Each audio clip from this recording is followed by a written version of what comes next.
Welcome back. You're watching Overdrive. Now, whenever anyone mentions Aston Martin, it's very natural to think of the individual who wears sleek suits, who prefers his drinks shaken, not stirred, and who also prefers a set of wheels which are as suave as his personality. Now, James Bond may not be waiting in line to drive the Aston Martin DBX 707, but Rohit got a chance to drive what is the most powerful SUV in the country today.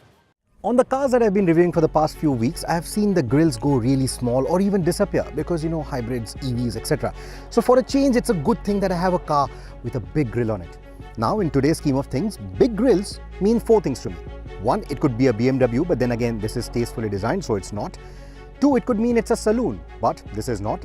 Three, it could mean it's an SUV. And four, it could mean that the big grill really needs to cool a fire-breathing monster of an engine. This car is both those things.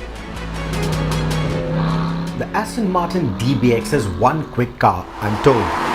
I wouldn't know because I never drove it in its standard avatar.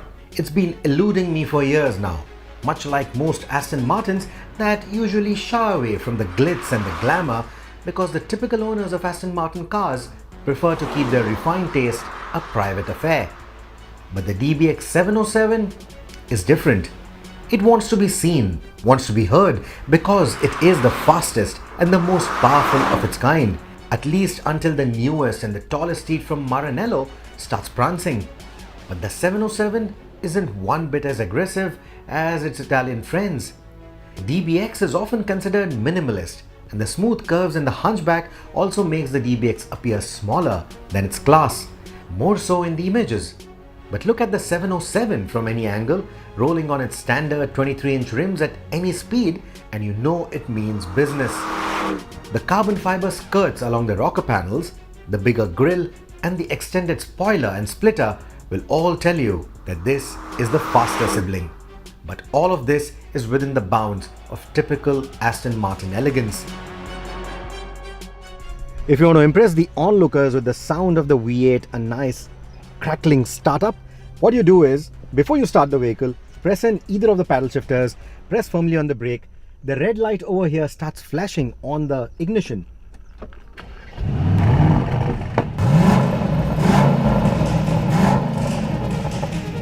You get that little pop right at the back. How cool is that? These carbon ceramic brakes are larger than the cast iron rotors on the standard DBX and still save 40 kilos.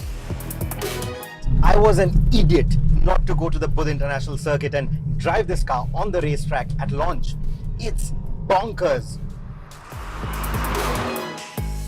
Of course, this engine is sourced from Mercedes-Benz, from Mercedes-AMG, but the tuning has happened under the same guy who was also the ex-boss at AMG. So he knows this engine pretty well, which is why, you know, the development has been so good. They've been able to really push it, get these 707 PS kind of an output out of it.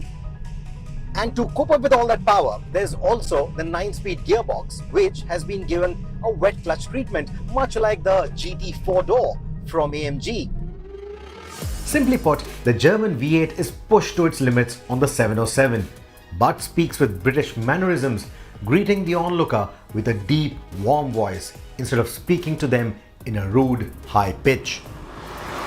With all that power also comes launch control, a race launch control, and it's pretty simple. Just make sure the car is in Sport or Sport Plus, depress the brake pedal completely, and you're ready to launch the car. Get it right, and it will literally catapult from standstill to 100 kilometers an hour in a little over 3 seconds.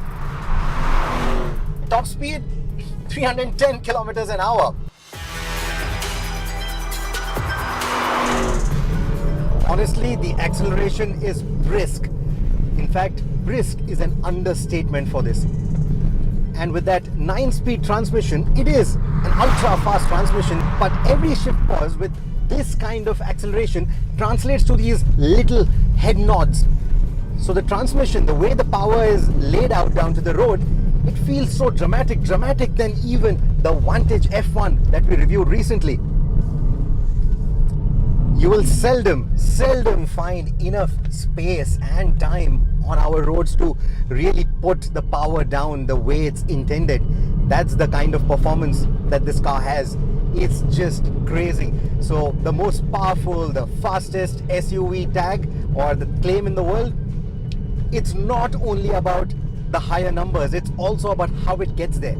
It's just crazy. It is just crazy.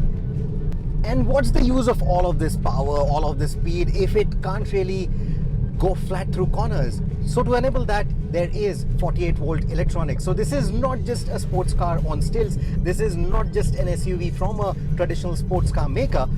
It also goes like a sports car around the bends. It is unreal how this thing feels, how good this thing feels. I think as of now, this is also the best super sport UV that I've ever driven. So that sort of sums it up for me.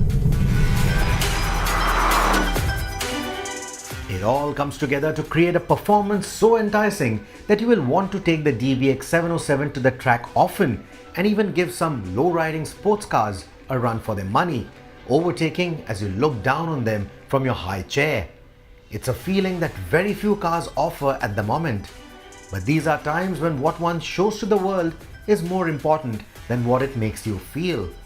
Does the DBX's understated elegance work in such times? Well, I'm sure it does. Elegance is timeless. There are still many out there who appreciate feel over specs, and the DBX 707 has both.